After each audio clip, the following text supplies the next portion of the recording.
Hello fellow book lovers, it's Katie here and these are my May reading picks.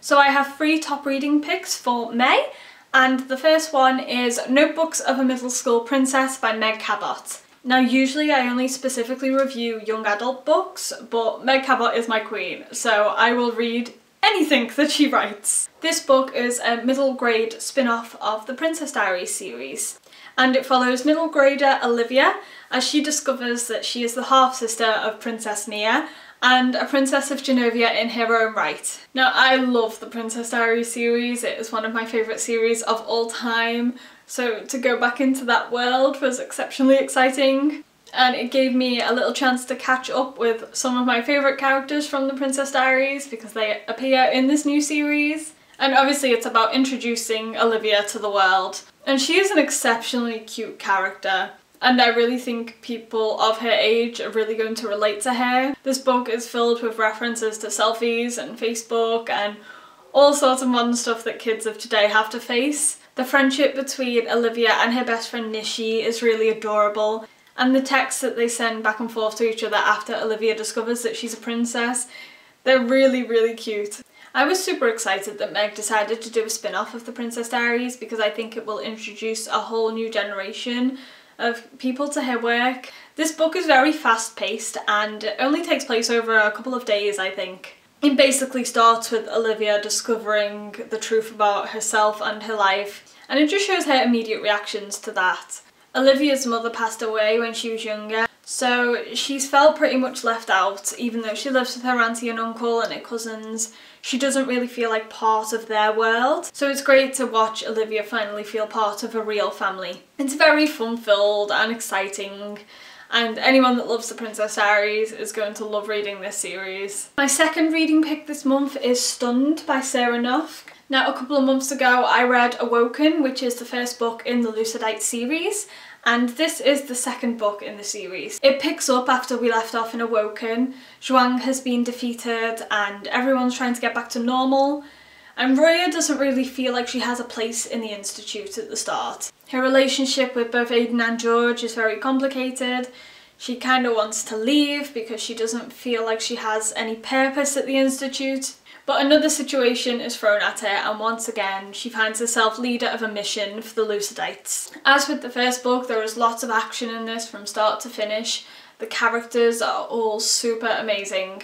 I feel like I got to know everyone a lot better in the second book. I enjoyed getting back into their world of dream travelling. As much as I love Roya, Joseph, Aiden and George, I see them as kind of the main characters in this.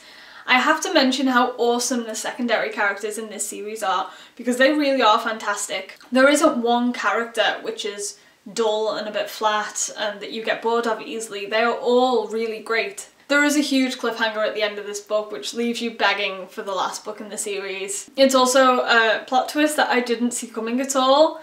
Normally I figure these things out. I didn't figure this one out.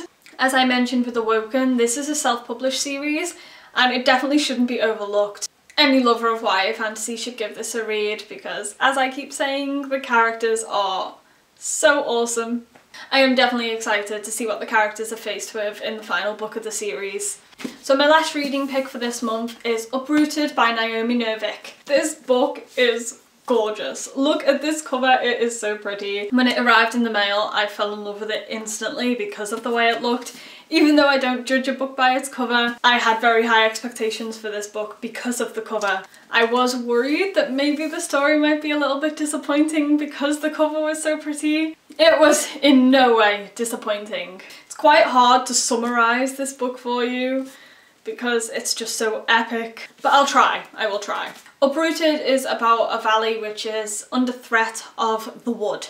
The Wood is a very creepy and sinister forest that has the power to corrupt and destroy. The valley is protected from the Wood by a man named the Dragon. He is not a real dragon, he is a wizard. And in return for protecting the valley, he is allowed to come down from his tower once every 10 years to choose a girl. That girl will essentially be his maid for the next 10 years. No one knows what happens to that girl while she's in the tower with the dragon, but she will always reappear 10 years later, seemingly unharmed, but a very different person from the girl she was when she went away. She's normally more educated and well-spoken, and she doesn't come back to live with her family in the valley like they assume she will. She normally goes off to either the university or to marry somebody. No one really knows what changes the girl inside the tower, they just know that she's different when she comes back out. Uprooted starts just before the latest choosing. And our main character, Agnieszka, is best friends with Kasia. And Kasia is the most beautiful girl in the valley, and she's smart and talented, and because the dragon tends to pick the most beautiful girl, the whole valley assume that he's going to pick Kasia. And of course, he doesn't choose Kasia, he actually chooses Agnieszka. And of course, she is in no way prepared for this. And the story follows her as she begins to learn more about the wood, more about the dragon, more about herself. And her journey is definitely an epic one. This is a very fairy tale-esque fantasy story, but it is not a Disney-style fairy tale. It has very dark and sinister elements to it. The world is fantastic, the writing is just beautiful, and the characters are so well developed. I love Agnieszka. Agnieszka is everything I love in a strong female character. She is brave, she is feisty, and she challenges the dragon like nobody else has before. And the dragon owns a little piece of my heart now because he was that well written. At first, I honestly thought I was going to hate him because he is a very moody, arrogant and snarky character. There was nothing appealing about him at all at first, but then obviously you get to learn more about him throughout the book, and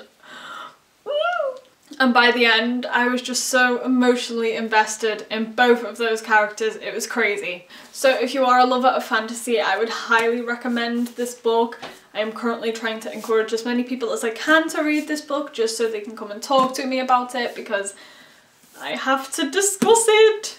I am very, very, very glad that I got to read this book.